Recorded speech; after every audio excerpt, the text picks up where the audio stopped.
It is very, very difficult because this country, it's all technology. And secondly, it's the language. So he feels that he'll just become a newborn. It's just like a newborn baby again. They're totally starting from zero again. And it's so hard. I think the Hmong still, the elders especially, are outsiders because of their difficulty with language. Yeah, you have to understand that the Hmong, especially women, had no chance at education. And the boys, if they were lucky, had 3 years of education. Those who went into the military at a very young age probably had no education. So they didn't even know how to read and write their own language. And then to come to this country, learn all the customs, everything that they needed to know to subsist in America was very, very difficult for the elders. And I'm just amazed at how the next generation have adapted so well. I've met hundreds of Hmong who have advanced degrees, and they're just doing very well in this country and will continue to be good, solid Americans.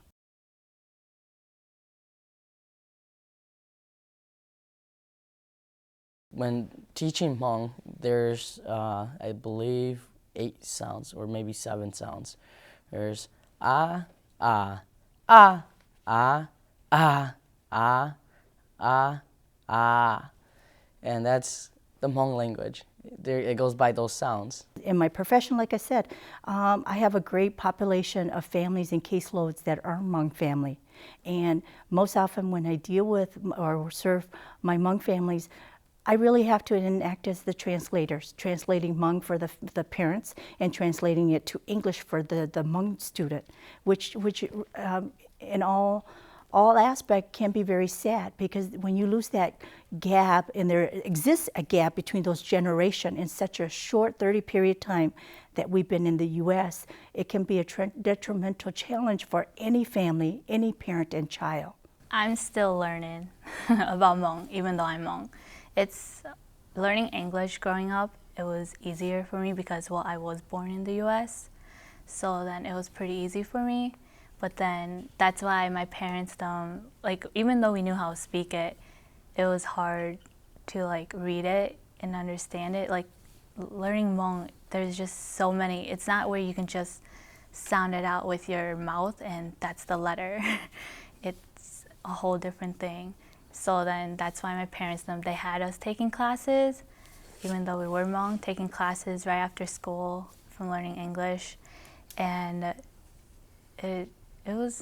it's hard, but, like, I mean, I still need to know a lot more so I could help my parents when they grow old.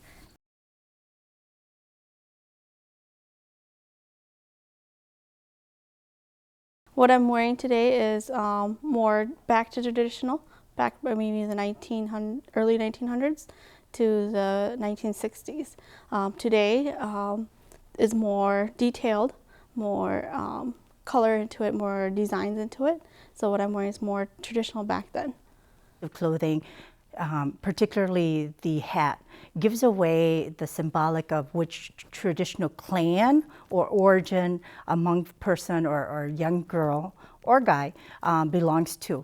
And of course, with the modern trend, now it's more of what is the best looking, what matches the material versus which origination of homeland or territorial province you're from. Okay, so the headpiece that I have on is no significant resemblance of territorial or origin of where my home or homeland is, versus then with the modern times now of matching my colorful outfit.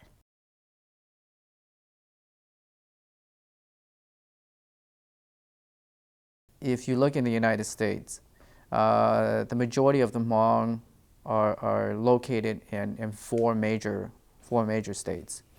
You have California, Minnesota, Wisconsin, and North Carolina. Even in other states where there are fewer Hmong living, they still tend to live within close proximity of each other.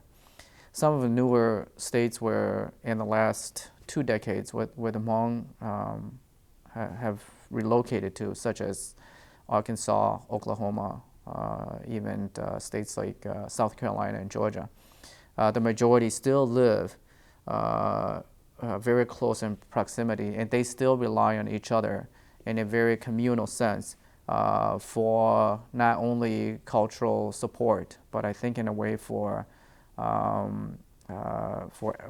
that ethnic cultural support as well. So even after over 3 decades of being in the United States, that communal sense is there for the Hmong, something that they've always done in the past. Clans really decipher that a Hmong person, once they're born, automatically takes on the father's clan. Okay, and therefore, every person that has the same clan as yours are considered family members, regardless of where they live. Therefore, a Ya cannot marry into another Ya because they're technically one family, brothers and sisters. Okay, and so that clanship is a high honor of that Hmong people abide by, and to marry within your clan is literally even unspoken of. And if a person does happen, those people are ostracized from society.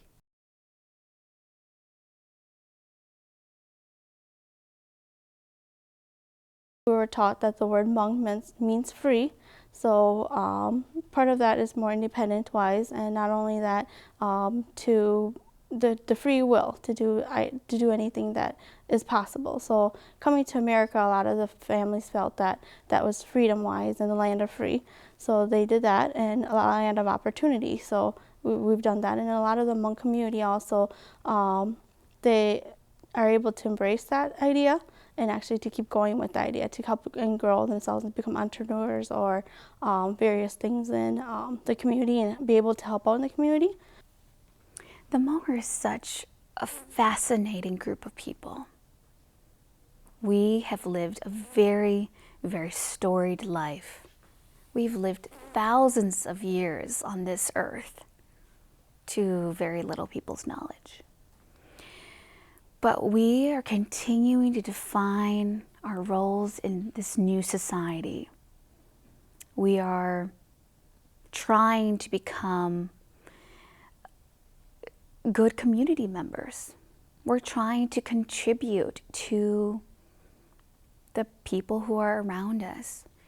We are continuing to educate others about who we are. At the same time, educate ourselves on who we are. And we're changing the demographic of a lot of American societies.